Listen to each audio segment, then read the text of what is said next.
Assalamualaikum warahmatullahi wabarakatuh. Doa terbaik saya ucapkan bagi teman-teman mahasiswa, semoga kita selalu mendapatkan rahmat dan hidayah dari Allah Subhanahu wa Ta'ala.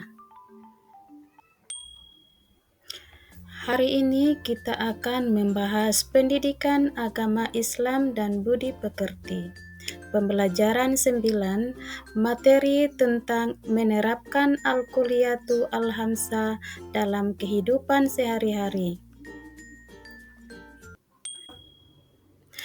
Adapun tujuan pembelajaran yang disampaikan hari ini yaitu yang pertama menganalisis pengertian Al-Kulliyatu Al-Hamsah dan yang kedua menganalisis urutan dan macam-macam Al-Kulliyatu Al-Hamsah.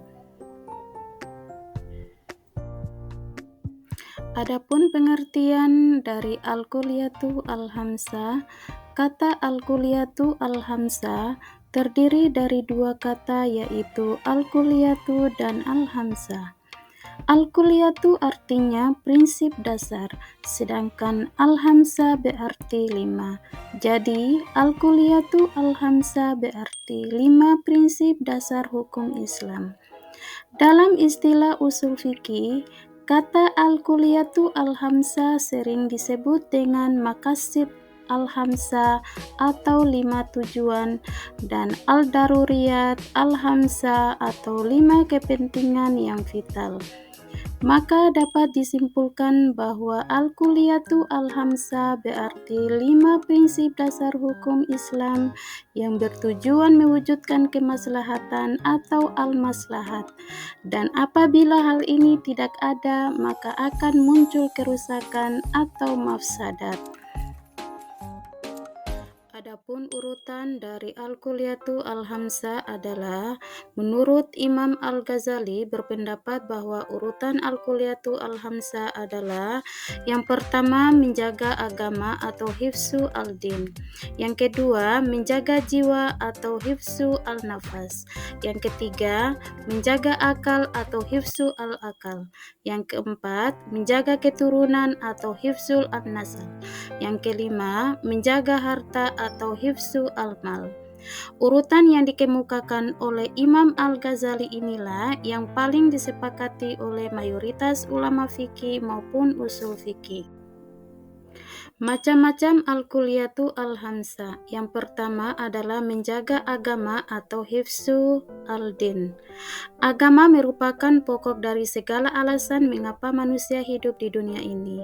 Oleh karenanya, menjaga agama lebih diutamakan sebelum menjaga hal-hal lain. Allah Subhanahu wa Ta'ala berfirman dalam Quran surah Az-Zariyat ayat 56. Wa ma khalaqtul jinna wal insa illa liya'budun. Aku tidak menciptakan jin manusia melainkan agar mereka beribadah kepadaku. Quran surah Az-Zariyat ayat 56. Alasan mengapa agama harus dipelihara atau dijaga, karena agama merupakan kumpulan akidah, ibadah, dan muamalah untuk mengatur hubungan antara manusia dengan Sang Khalik, dengan hubungan antara sesama manusia. Contoh, bentuk menjaga agama atau hifzul al-din yang pertama adalah melaksanakan rukun Islam, yang kedua menghormati agama orang lain. Yang kedua, menjaga jiwa atau al-nafas. Setelah menjaga agama, kewajiban selanjutnya adalah menjaga jiwa atau keberlangsungan hidup manusia. Islam memberi peringatan yang sangat tegas terhadap semua perbuatan yang dapat menyebabkan hilangnya nyawa seseorang. Islam melindungi hak hidup manusia, bahkan terhadap janin dalam perut. Contoh bentuk menjaga jiwa atau hifzu al-nafas yaitu merawat kesehatan badan dan rohani dan memenuhi kebutuhan dasar manusia. Yang ketiga, menjaga akal atau hifzu al-akal. Akal merupakan karunia agung dari Allah Subhanahu wa Ta'ala. Akal itulah yang membedakan manusia dengan hewan ataupun makhluk lainnya. Oleh karena itu, Allah Subhanahu wa Ta'ala memerintahkan agar menjaganya dan menggunakan akal untuk memperoleh ilmu pengetahuan. Hifzu al-akal juga dilakukan dengan cara menjaga akal pikiran agar dapat digunakan untuk berpikir. Oleh karena itu, akal harus dibekali dengan ilmu yang cukup, terutama ilmu agama, sekaligus menghindari hal-hal yang dapat merusak daya pikir manusia. Yang keempat, menjaga keturunan atau hifzu al-nasal. Salah satu tujuan agama adalah untuk memelihara keturunan. Syariat perkawinan dengan berbagai syarat, rukun dan ketentuannya merupakan salah satu cara menjaga keturunan.